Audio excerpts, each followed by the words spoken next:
Video बना लेंगे, धन्यवाद। 10-10 मिनट में बनाना है, सम्मानीय बंद करना है।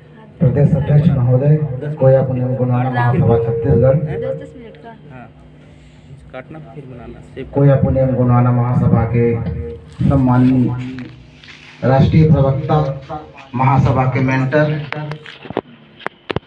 और आवश्यकता पड़ने पर मुझे हमेशा एक गुरु के रूप में मार्गदर्शन करने वाले सम्मानीय बुद्धम श्याम जी, आपके चरणों में सादर सेवा जोहार। गरुड़ डोल की पावन धरा पर बैसाखी गोंगो का जो कार्यक्रम आयोजित किया गया है, इस पर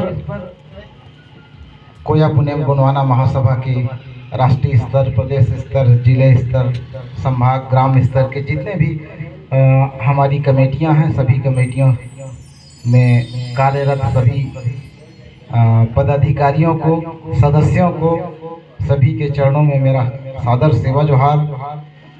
गरुड़ोल ग्राम के ग्रामवासियों और यहाँ के समस्त प्रकृति शक्ति, खैरो माई, गांव गोसाई, गौहा गौहिन, सभी प्रकृति शक्ति और गांव की व्यवस्था को संचालन करने वाले समस्त मातृ शक्तियों, पितृ शक्तियों पर को मेरा सादर चरणों में सेवा जोहार करते हुए मैं अपनी बात रखूंगा। सम्मानीय हमारे जिला उपाध्यक्ष कोया पुण्यम गुणवाना महासभा सम्मानीय शिव प्रसाद आयम जी, प्रदेश अध्यक्ष राय सिंह श्याम जी और बहुत सारे कोया पुण्यमी विचारधारा को फॉलो करने वाले, यहाँ तक कि हमारे मंच पर उपस्थित श्रोता जो सुन रहे हैं, उसके अतिरिक्त जो मेरी वॉइस, मेरी आवाज़ हो सकता है कुछ लोग अपने घर से भी सुनते होंगे, क्योंकि शादी का सीजन है तो लोग हो सकता है इस टेक्नोलॉजी के माध्यम से लोग सुन पा रहे होंगे। उन सभी को सादर सेवा जोहार करते हुए आज आपके गांव गरुड़ोल में पुनः आने का सुअवसर प्राप्त हुआ है और इस सामूहिक अवसर पर वैसाखी गोंगो का जो कार्यक्रम किया जा रहा है, इसके बारे में वैसे काफ़ी विस्तृत रूप से, बहुत विस्तार से आप लोगों को जानकारी दी गई है, यहाँ तक मेरा मानना है। बट कोया पुण्यम पर मैं थोड़ी सी जरूर फोकस करना चाहूँगा। तो साथियों, कोया पुण्यम वैसे ये शब्द ही सागर में गागर भरा। कोया पुण्यम वाकई में बहुत विशाल समुद्र सी गहराई और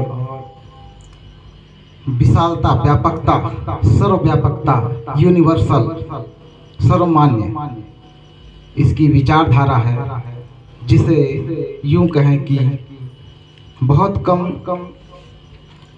शब्दों में, समय में इसको बांध पाना बहुत ही मुश्किल है। लेकिन इसका सार मैं कुछ शब्दों में बयां करूंगा साथियों। जिस तरह से मुझे एक गाना याद आ रहा है, दादा श्याम दादा ने एक गाना बहुत सुंदर गाए थे, गुणवाना जीवन प्रकृति का सार। उन्हीं को याद करते हुए, याद दिलाते हुए, अगर हम कोया पुण्यम के सार की बात करें दोस्तों, तो कोया पुण्यम भी प्रकृति का सार है। कोया पुण्यम का जो निचोड़ है प्रकृति का सार, क्योंकि प्रकृति से ही हम लोगों ने सीखा है। हमारे पांदी पारी कुमार लिंगो बाबा ने प्रकृति में घट रही घटनाओं, प्रकृति में विविध रूप से घट रही घटनाओं को देखा, सुना, समझा, उनका गहन अध्ययन किया। बहुत सारी चीज़ों का बहुत गहराई से उन्होंने देखा और देखने के बाद उसे बार बार उन घटनाओं को दोहराते हुए, बार बार उन घटनाओं को अपनी आंखों से घटते हुए देखा। जब उनके मन में जिज्ञासा हुई, तब उन्होंने उसे और गहराई से जानने की कोशिश की। उदाहरण के लिए हम बता दें कि जैसे प्रकृति में होने वाली जो अचानक होने वाली जो घटना है, ओला तूफान आंधी, इन चीज़ों को देखने के बाद एक जिज्ञासु व्यक्ति के मन में सहज ही जिज्ञासा उठ जाती है। लोगों को लगता है कि वाकई में ये कैसे संभव है। बहुत जल्द, बहुत आसानी से बहुत जल्द प्रकृति की जो घटनाएं हैं होती हैं, चली जाती हैं, बदल जाती हैं। तो इस तरह की बहुत सारी चीज़ें जो हमारे बाबा लिंगो बाबा ने अध्ययन किया, जिस तरह से हम पानी का जो भंवर पड़ता है, तो पानी के भंवर को पड़ने वाली स्थिति को उन्होंने बहुत अच्छे से समझा, क्यों ऐसा क्यों होता है। अगर प्रकृति पर जितने भी वनस्पति हैं, जीव जंतु हैं, पशु वनस्पति हैं, इनका जो टर्निंग पॉइंट है, जो घूमते हुए चढ़ने वाले जो वनस्पति हैं, जो सेमी किनार हैं या अन्य कोई चीज़ें हैं, ये भी क्यों राइट टू लेफ्ट चलती है। बहुत सारी चीज़ों को उनके अनुरूप उन्होंने समझा और तब बहुत कुछ किया। हमारे पास जो महुआ का फूल, जिसको कोया फूल भी कहा जाता है, कोया फूल भी कहा जाता है। साजा हमारे लिए बहुत ही महत्वपूर्ण है। साजा का जो पत्तल है, या साजा पत्र में खीर चढ़ाए हुए को भी बना हुआ है ना। तो जिस तरह से अभी हमारे श्याम दादा ने जिस तरह से आप लोगों को बताया, महुआ, चार, तेंदू, आम और भेलवा, ये 5 फलों का हमारा प्रकृति से संबंध है। और प्रकृति चित जल पावक गगन समीरा, 5 तत्वों से बना शरीरा। हमारा शरीर भी 5 तत्वों से बना है साथियों। तो जिस तरह से हमारे में जो हमारे मुख्य संस्कार को हम करते हैं, तो मिट्टी का शरीर मिट्टी में मिला देते हैं। तो इस पर मैं अभी बहुत ज़्यादा बात नहीं करना चाहूँगा। कोया पुनः पर फिर से आता हूँ साथियों। कुछ आप लोगों को भी विचार करने और चिंतन करने की बातें मैं चाहता हूँ कि आप लोग के दिमाग में भी क्लिक करे। इस तरह से हम गूगल में सर्च करते हैं, तो एक क्लिक से हमको उससे संबंधित जानकारियाँ मिलना शुरू हो जाती है। तो मैंने कहा था कि कोया पुनः प्रकृति का सार है। तो साथियों, कोया पुनः वास्तव में प्रकृति का सार है, क्योंकि कोया पुनः हम कहीं और से हमारे बाबा साहब, हमारे धर्म गुरु लिंगो ने नहीं सीखा है। हमारे कोया पुनेमी जो व्याख्याकार हैं, उन्होंने प्रकृति को बहुत करीब से जाना, समझा और एनालिसिस किया। इसके बाद जो है कुछ चीज़ों को माना गया कि ये ऐसा है, और उस पर काफ़ी गहन रिसर्च, काफ़ी अध्ययन के बाद स्वीकार किया गया।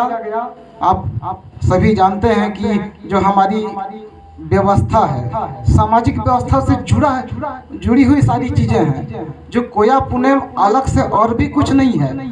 हमारे जीवन निर्वाह की, हमारी सामाजिक व्यवस्था से जुड़ी हुई वह परिपाटी है, वह व्यवस्था है, वह सिस्टम है, जिससे कोयतुर समाज लाखों सालों से शासित होते आ रहा है। व्यवस्थित रूप से जो सिस्टम चलते आ रही थी, जिस सिस्टम को चलाते चलाते गोंडवाना के गोंदोला का निर्माण हुआ, गंड जीवों का विकास हुआ। गंड जीव बोले तो गंड मतलब समूह होता है। तो गोंदोला से गंड जीव आया, और गंड जीव से कबीलाई व्यवस्था आई, और लोग समूहों में रहना शुरू किए। सुरक्षा की दृष्टि से होता क्या था, हिंसक पशुओं से सुरक्षा की आवश्यकता पड़ती थी, तो लोगों ने समूह पे रहना शुरू किया। और जब समूह पे रहना शुरू किया, तो वो गंड व्यवस्था कहलाई। कालांतर में गंड व्यवस्था से गणतंत्र आई, डेमोक्रेसी आई, और गोंडों की गणतंत्र व्यवस्था से, गोंडों की गोंदोला व्यवस्था से ने दुनिया को डेमोक्रेसी दिया, दुनिया को गणतंत्र दिया साथियों, लोकतंत्र दिया साथियों।